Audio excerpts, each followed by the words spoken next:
streams for about a month. There you go. Somebody says, just took the RCDD, the 15th edition, didn't pass. Don't feel bad. It happens to a lot of people. It took me 2 attempts. 2 attempts to pass it. Wednesday night, 6 p.m. Whoops, way too loud. Turn it down a little bit.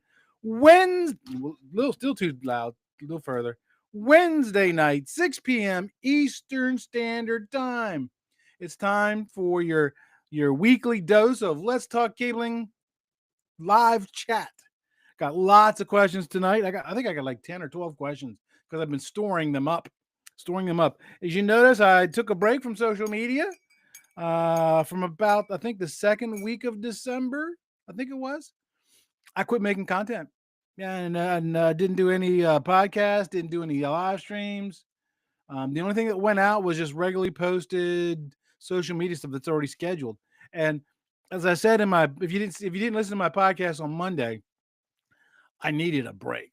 Because there was, I was burnt out. A lot of people do not realize that creating content, how much it's not just turning on the camera and just talking.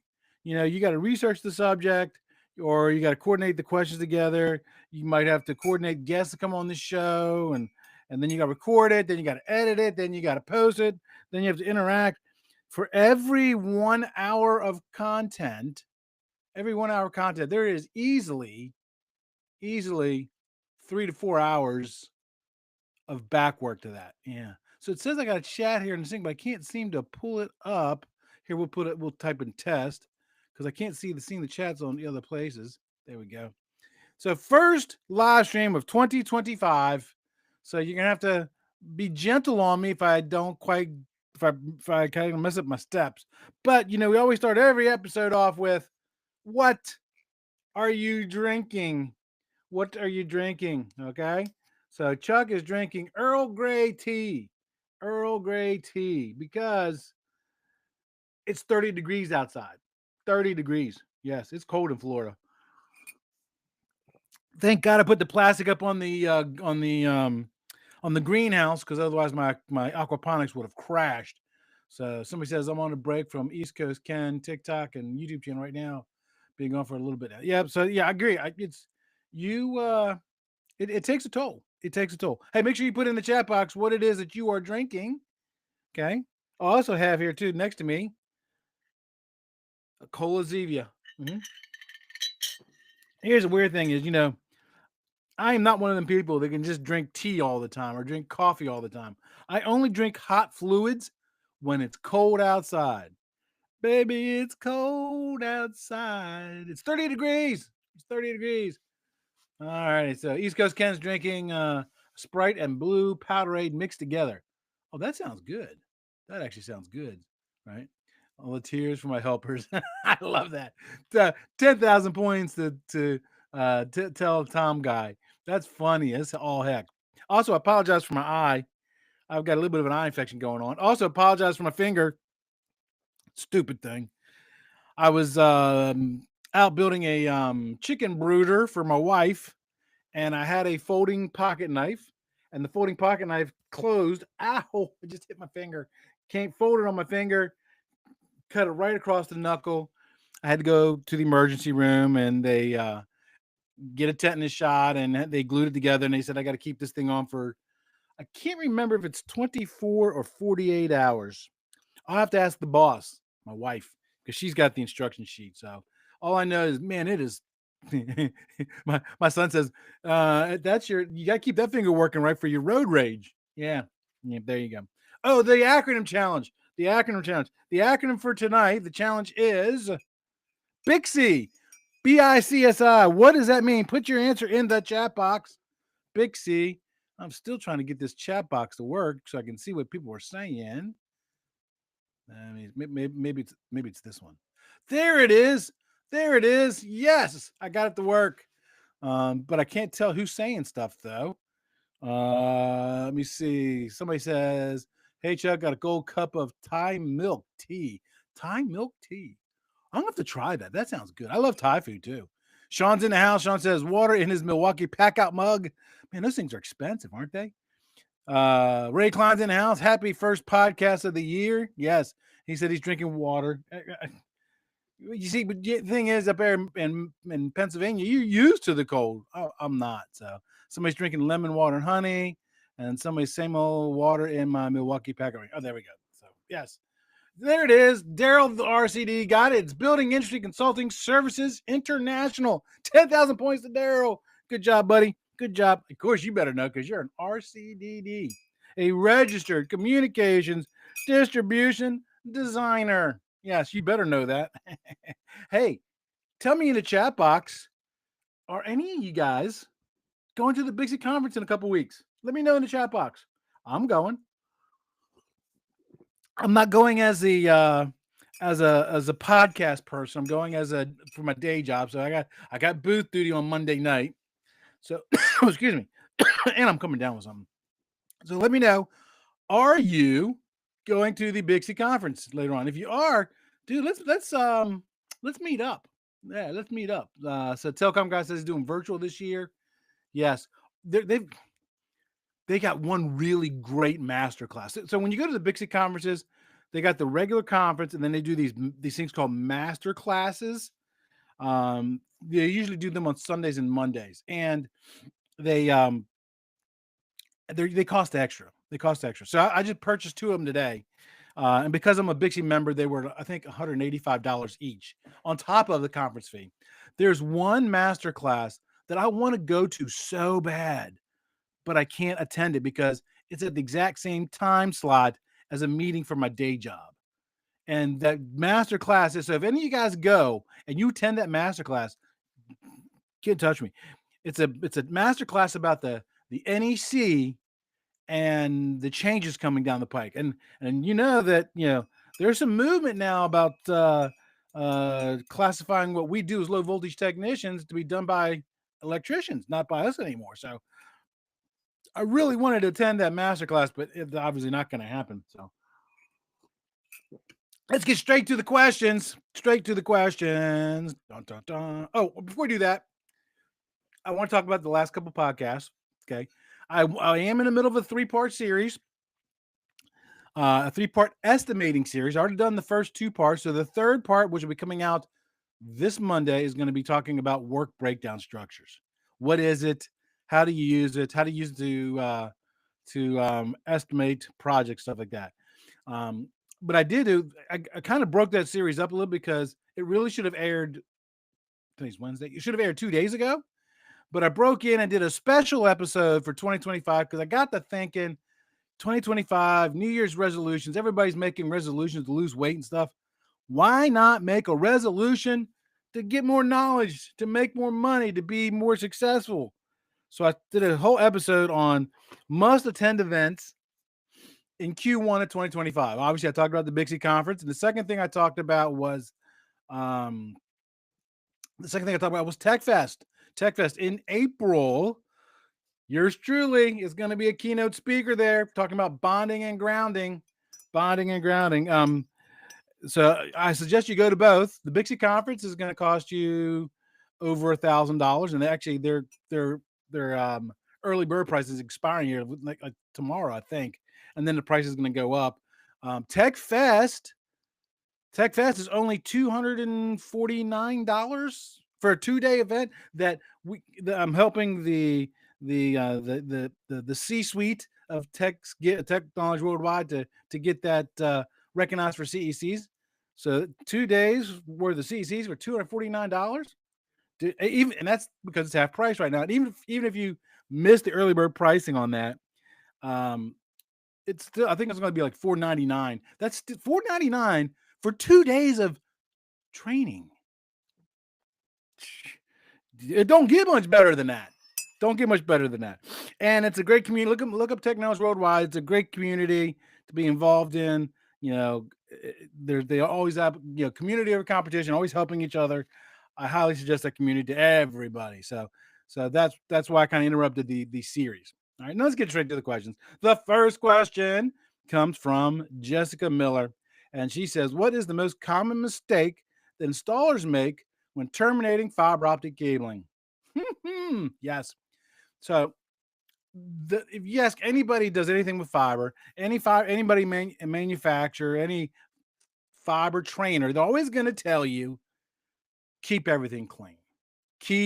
Contamination is the number one enemy to fiber. That's dust, dirt, and debris. Even in the air right now about me in this room, there's particles of dust floating around. And a lot of people don't realize, and I can't do my normal demonstration because of my finger, but so when you make two fibers together, they're held together with 2.2 pounds of pressure. Now that doesn't sound like a lot, but when you actually look at the actual surface area that's touching and you divide that by 2.2 pounds, that's 40,000 pounds of pressure. So if you got some contamination in there, that could cause debris to be embedded. It could cause if it's bigger than 5 micron, that debris can actually be broken up into multiple pieces of debris. And it's only going to keep getting dirtier and dirtier every time you made it and remade it, made it, remade it. And that's going to cause things to work. Okay. Now that's probably one of the big ones. The second thing that I think that people do wrong for terminating fiber is not working over a proper surface, right? Proper surface. And I can't really show you right now because I got my fiber mat sitting on my desk right here, and I got a bunch of stuff sitting on top of it. But you really should be terminating fiber over a black mat, because that way, if you break fiber, you can easily find it. And that's why you should always carry a flashlight, because if you look down and you don't see it, you can shine the flashlight, move your head from one side, move your head to the other side, and you'll usually see the light reflecting. Oh, and I thought of another one. My ADHD just kicked in. Pick it up and put it in an approved scraps container. So there's my 3 tips. My 3 tips on things that people usually mess up. Question number 2, this comes from David Chan, and I apologize, I didn't capture where these came from, whether they were emails or where they were through direct messages. I just kind of kept them on a spreadsheet. And David wants to know, how do you calculate the conduit fill ratio when running multiple cables in the same pipe? Okay, so calculating fill ratios is really not that hard. It truly isn't. If I can do it, you guys can do it. Okay, it's really not that hard. But there are some general rules. Okay, the rule in the code book says if you have 3 or more cables, the maximum fill ratio is 40%. Okay, maximum fill ratio is 40%. You'll find that in table 9.1 in chapter 9. 3 or more cables, maximum fill ratio is 40%. But remember, though, the code book is not for performance, it's for safety. So realistically, you probably want to be below that 40%. Now, if you happen to have access to the TDMM, like mine sitting back there on my desk, the TDMM, they've got 4 or 5 fill ratio charts in there. They got a 30% fill ratio, a 30% fill ratio with 1 bend, a 30% fill ratio, I think, with 2 bends, a 40% fill ratio, a 40% fill ratio with 1 bend, 40% ratio with 2 bends. So you can actually even look up that. So you don't have to do, for those of you who don't like I saw this funny post, this funny post on Facebook a couple days ago. And it was a meme, and the meme said, A squared plus B squared equals C squared. For those who may not know what that is, that's called the Pythagorean theorem. It's also known as the 3-4-5 rule. And it's something you get taught in school, and it's part of the whole algebra class. And so they did a meme, and they said, I've been out of school for 20 years, and I still haven't used A squared plus B squared plus C squared. So I got on there, and I said, that's interesting, because I just used it yesterday again.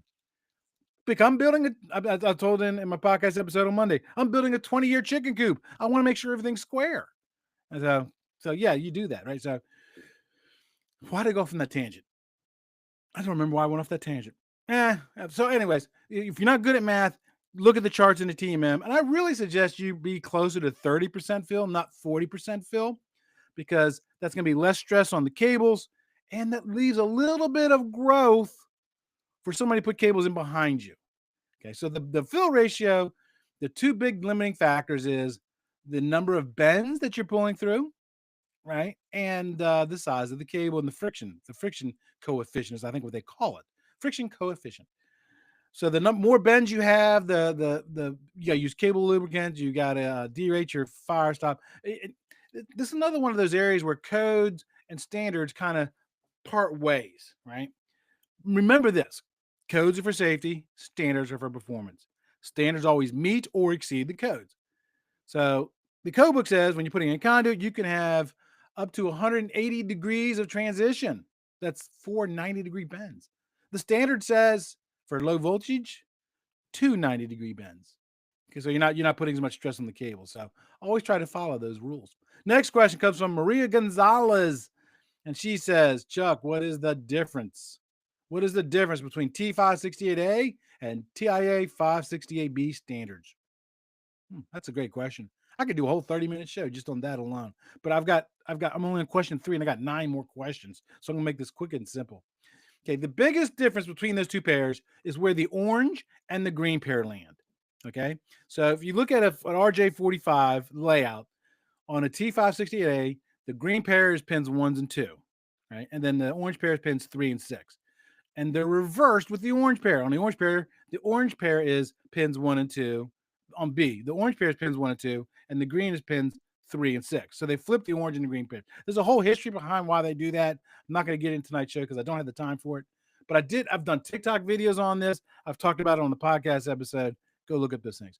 Now, some people will try to tell you A is better than B. B is better than A. No, it's not. No, it's not. They're equally the same.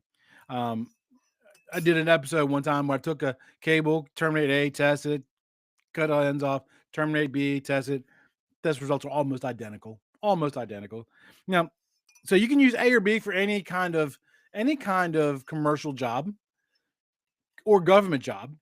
You will find, and Daryl probably can attest to this, Daryl, the RCDD, and the TikTok feed, there are some government installs that like using the A wiring scheme. And that's perfectly fine by the standards. Okay, perfectly fine. When you get into residential installs, the standard's going to tell you to use the A wiring scheme, not to use the B wiring scheme.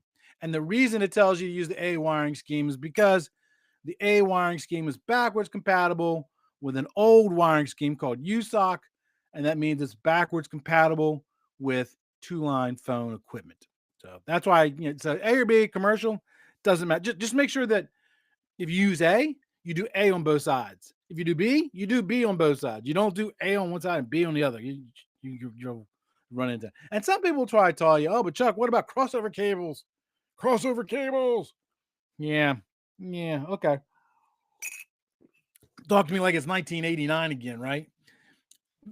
Computers, you used to use a crossover cable when you connect the two computers together, because you can't connect a conductor on the transmit on one side and connect it to the transmit on the other side. It's got to go to the receive, right? And that's why they would make those crossover cables. Today's environment, NIC cards are auto negotiating. Doesn't matter. They'll figure it out and fix it by itself. So I don't know. Ed, the old tech guy, if you're still in, let me know. Do you still ever come across needs for crossover cables? Just let me know, right? And Mal Digata, thank you for all the likes. I appreciate that. All righty. So the next question comes from Sophia Patel, and she goes, how do you determine the placement of a wireless access point in a building? I will tell you, this is one of those scenarios. The more, the better. The more, the better. You got to pay attention to, because if you go look at the manufacturers, the system that you're buying, the antenna, it'll tell you what is the coverage area. That coverage area is, Colby says, SCADA networks sometimes still use crossover cables. Very good. A heat map, yes, Neo Digata, a heat map, exactly right. I'm going there. I am. But you got to pay attention to, what are the walls made out of? Is there any windows? Because all that stuff attenuates that signal, right? So again, what you're going to want to do is you're going to want to do a wire site survey. And there's all kinds of cool tools out there to do this. There's the Ekahau, the air magnet. I had a guy on the show about a year ago. Oh, his name is escaping me at the moment. I'll probably see him at Tech Fest.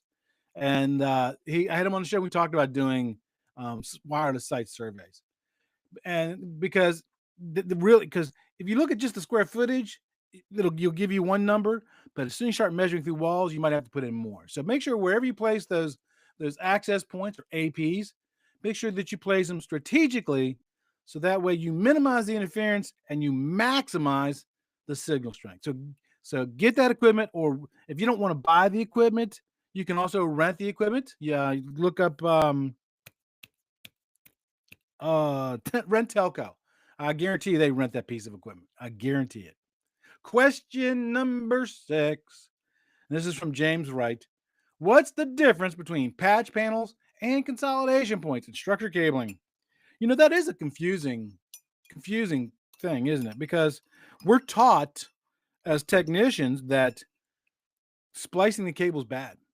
When you splice a cable, the cable signal attenuates when it goes through that splice point, and it's another potential point of failure, right? But here we are putting a consolidation point in the middle of the run. We're giving it a fancy name, a consolidation point, but yet we're allowed to do it. But it's really, it is nothing but a fancy splice. A fancy splice.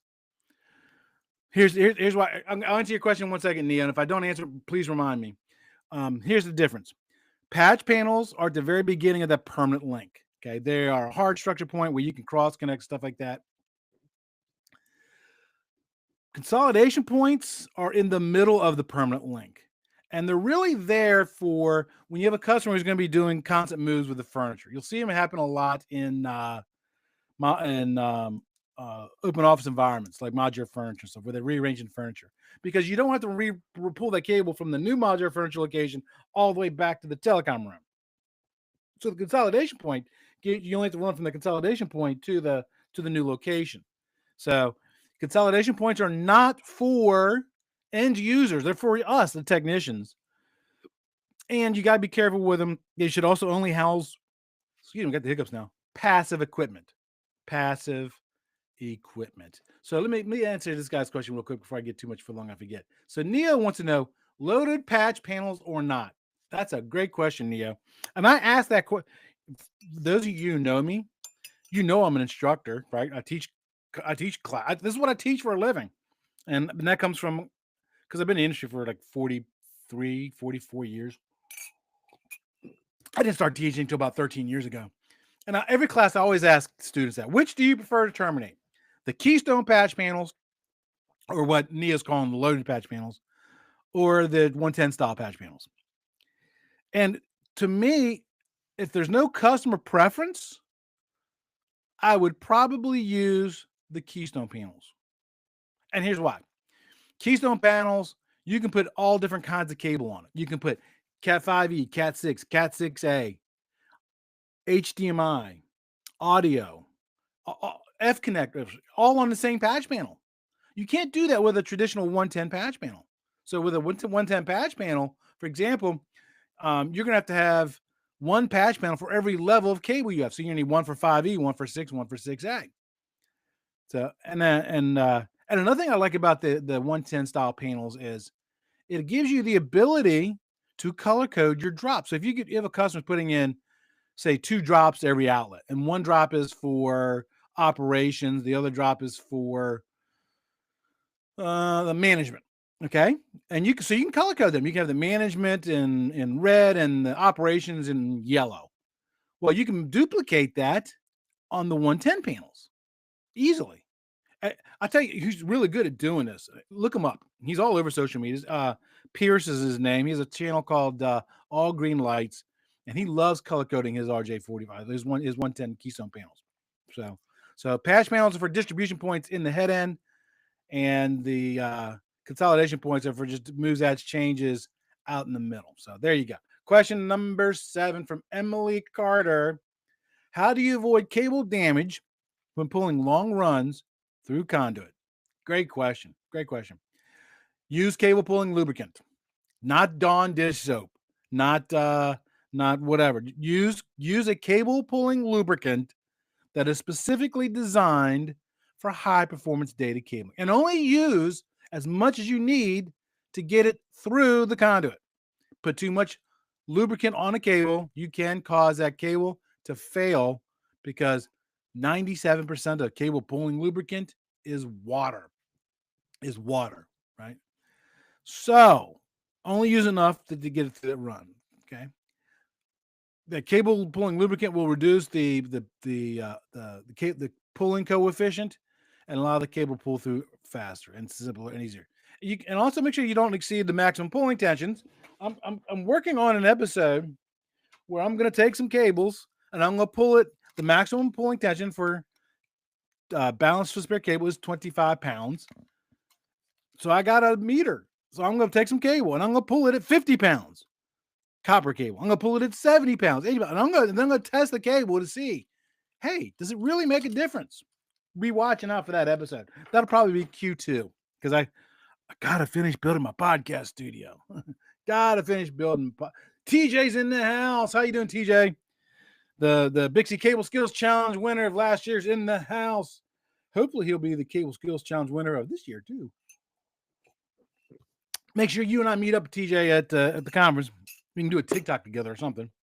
So watch out for that pulling lubricant. Also, while we're talking about pulling cables through conduit, make sure that the end of those conduits have been either reamed or have some kind of a bushing on it. So if you have an electrician put in the conduit, that doesn't necessarily mean that they did that. And if you pull your cable through without that bushing on it, it's not your job to put it on there. So there you go. Littman says, became the number 2 member on the team. I'm not sure what that means. Question number 8. This comes from Liam. Liam says, what are the key elements of a successful project kickoff meeting? So I'm assuming that Liam is has dreams of vision to become a new project manager or something like that, right? The first thing is make sure you have a clearly defined scope, right? The clearly defined scope. There you go. And so there should be a scope of work already written up, probably by the estimator or maybe another project manager. Make sure you get that scope of work. Make sure you read that scope of work a minimum of 2 times, maybe even 3 times if you have the time to do that. Okay. Make sure that somewhere in that documentation, you know who all the roles are going to be required. Is it going to need a fiber crew, a copper crew? Is it going to need a testing crew? Make sure there's a schedule created for that. If not, you're going to have to create a schedule and then review all those design documents, those timelines. But here's the key thing. Ensure that there's open communications between you and the person who estimated the job. Because that person they know it inside and out because they estimated it, and they forget to tell you one small detail that could cause your project to go into red. Now, going to red means it's going to lose money. Project managers, their performance is based on their ability to bring that project in on time and under labor budget and under material budget. So they got goals to meet, and if they can't meet it because how do they know what the goals are if you don't tell them what the goals are, right? It's like playing football. You got to know what. TJ's in the house. TJ likes to do motocross racing. He does these quarter-mile dirt track things, right? How could he win if he doesn't know where the finish line is, right? And he shot me a picture on Facebook. And he put one of my knowledge of powers on his dirt bike. I thought it was so cool. So cool. Okay, question number 9. This comes from Olivia Martin. How do you design a backbone cabling system for scalability? Use the largest count cable you can, right? Whether it's copper or fiber. If the customer says, okay, well, we need enough circuits to, we've done our math and we need to have 100 pair cable, pull in a 200 pair cable, right? Here's the thing. It takes the same amount of labor to pull in 100 pair cable as it does a 200 pair cable. And then, so the price difference is not double like a lot of people think it is. But that gives them room to grow. The same thing happens for fiber.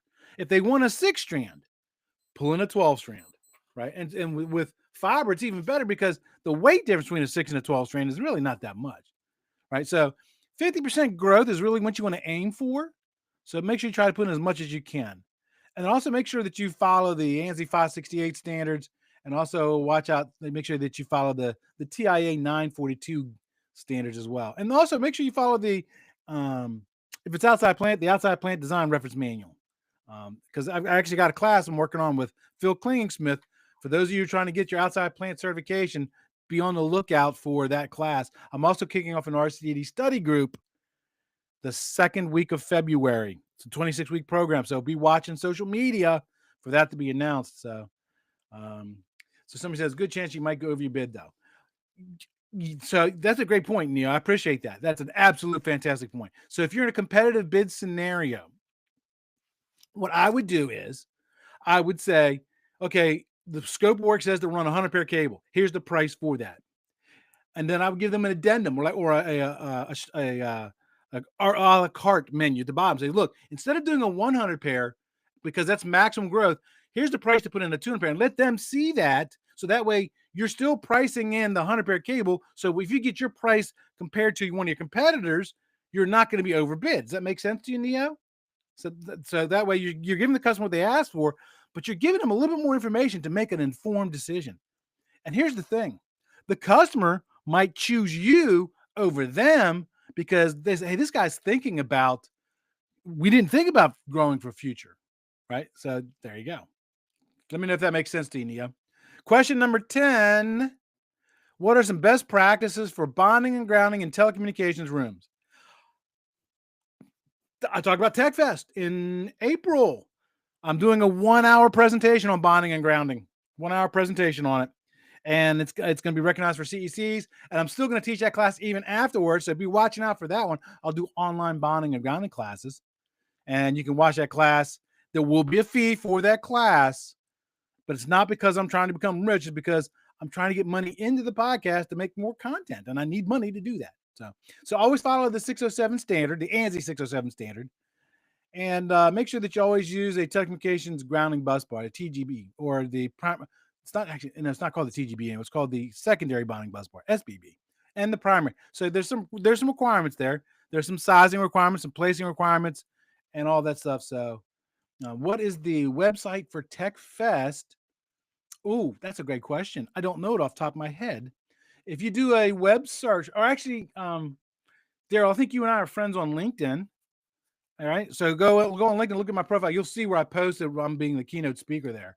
But I'm sure if you do a web search on TechFest 2025, it's in Nashville. I'm sure you'll find it. Question number 11. This comes from Charlotte Evans. Sorry, I'm going a little bit over my 30 minutes tonight. How do you ensure that your low voltage system design complies with local building codes? First, make sure you follow the NEC, the National Electrical Code. And there's lots of sections in there applies. A lot of people say, well, Chuck, the only thing that applies to us is Article 800. Not true. Article 250, if you're doing bonding and grounding. There's some things that apply to us in Article 300. Article 725, if you're doing POE and you want to know bundle size. Article 726, if you're doing fault managed power systems. Great subject, by the way. Look that up. I'm gonna try to catch. There's a guy that I know who does this kind of stuff. I think he's gonna be at Bixie this year. I'm gonna try to nail him down and get him on the show again. Article 77, if you're doing fiber optic cabling. Article 800, 805, 810, all those can apply to you. Make sure you're familiar with them. Make sure that you know what they say. But remember, the code book is minimum quality of construction. So if you follow the standards, you know that you're doing good. Jose here, question bonding and grounding. What are your thoughts on bonding indoor, outdoor Cat 6A cabling? Okay, great question, Jose. If you have a Cat 6A cable that runs between two buildings, it goes outside and goes between two buildings, and let's say that it doesn't fall under one of the three exceptions, you have to bond the shield on both sides to a ground, because you don't know which way that voltage is going to go. Most of your, because you can buy the 4-pair protectors for cabling for Cat 6A stuff, or for Cat 6 like that.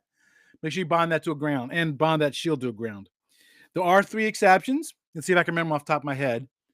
The first exception, if you're in a large metropolitan area where the buildings are sufficiently tall enough to intercept lightning.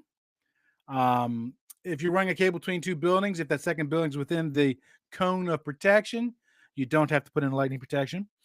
The second exception is if you have a cable running between 2 buildings and the cable run is less than 142 feet, or if it's buried in a direct buried conduit, then you got to bond both ends of the ground, but it doesn't have to go through Doesn't have to be bonded ground. And then the third exception is if you live in an area of the country that has 5 or fewer thunderstorm days a year, and 2 parts here, the Earth's density has to be less than 100 ohms per meter. Or is it 500 ohms per meter? The only part in the continental United States can apply the third rule is some parts of Southern California. Other than that, you always have to be bonded grounding. So, Cat 6A unshielded. Okay, great. Thank you for clarifying that, Jose. So Cat 6A unshielded still has to go through a lightning protection on both sides. Okay. Because that voltage can get on those 4 pair conductors and come into the building. So either way, it still has to be attached to that building entrance terminal. Okay, there we go. Now let me see here. Last question. Question number 12. How can project managers better track the progress of ICT installations? Our industry sucks at project management because what we always do is we always take our best technician and say, look, you're really good at being a technician. You're now a project manager. That doesn't mean they're going to be a good project manager. Those are different skill sets, right? You have to be good with Word and Excel and stuff like that. You got to be able to track stuff, right? So there's all different kinds of project management software out there. Procore, Microsoft Project, and there's some other. I'm gonna see if I can't find a couple project management software companies at the Bixie event this year and get them to come on and talk to me about that. Go out there and do regular inspections. The biggest thing you can do as a project manager, remember these 3 things. Well, okay. Number 1, document. Number 2, communicate. Number 3, follow up. Those are the things there. Make sure that you communicate clearly. Make sure you document everything. Make sure if you have to, you do punch lists. Make sure who was it? There's a quote out there, and the quote's attributed to who was the first black 5-star general? I can't remember his name off the top of my head. Colin Powell. So Colin Powell. So the quote's always attributed to him, and it says, "Trust, but verify." So if you give one of your technicians a punch list because you did a QA inspection, make sure you follow back up with them, right? But that's going to be key, absolutely key. All right, let me flick back over. Let me see. Did I miss any questions in the chat box here? Okay, building information services, you got all that. Trying to scroll this down some. More isn't always better. That's why we cite survey if you're planning. I will say this. I'm assuming Sean's talking about wireless. And I will admit, while I can talk about wireless, I am not a wireless expert. I'll be the first to admit that, right? All righty. Let me see any other questions come in here. My favorite RCD is back. Yes, he is. He is back. Chuck, lesson of the day. Don't use cable pulls for category cabling. Don't use a cable. Don't use a cable puller. Cable puller. Yes. I agree with that 100%, right? Hey, Chuck, I recently purchased a digital Bixie ITSM 8th edition. Got it. Unfortunately, Bixie decided to change the digital publication viewer vendors since I have used the digital. Yeah, I know exactly what you're talking about, right? So when you go to the file open, the vendor does not support annotations, speech to text, or let Bixie higher ups know what the last vendor was flawless. I guarantee I'll be talking to Bixie when I'm at the conference, and I will point that out. Matter of fact, let me take a screen snapshot of that comment, and I will bring that to their attention because I know when they switched vendors, because I was right in the middle of an RCD study group, and you used to be able to do all kinds of cool stuff like you said, annotations and stuff like that. And when they changed it, it messed everything up. Right. All right. Let me see. I think that was the last question. Yes, that was. And we are obviously past my 30-minute mark. So, oops. Sorry about that. It happens sometimes. So, first After Hours Live of 2025 is in the history books. I will break this up into bits and pieces and put it out there to social media so people can see as well. Remember, every Wednesday night, 6 p.m. Eastern Standard Time, the Bixie one, I'm going to be actually doing it from Bixie somehow. Not sure I'm going to do it, but right there you go. You can't open it on the. So, Daryl, I think you and I are friends in LinkedIn. Hit me up and through LinkedIn. I'll make sure you get the link or put you in touch with the right person to find out information about TechFest. There we go. All right, everybody. 10 minutes over. Remember, knowledge is power. Take care, everybody.